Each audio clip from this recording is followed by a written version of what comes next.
वाह शेठ वाह, कॉपी करताय. आजकाल काकीला नाव सांगणारच.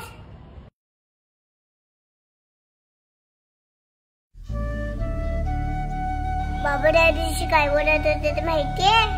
आता देश कमकुवत झालाय, त्याला भ्रष्टाचाराची वाळवी लागलीये. मला नाही माहित ते कशाबद्दल बोलत होते.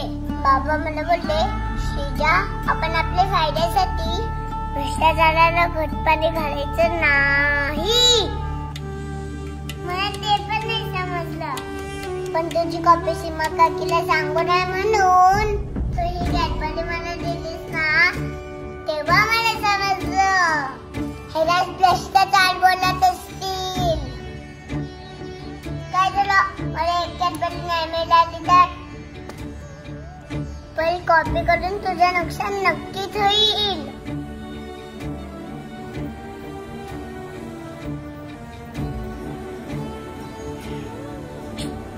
काय करते? बाबा बोलतात भारताचं भविष्य आपल्या खांद्यावर आहे, म्हणून खांदे बलवान करते.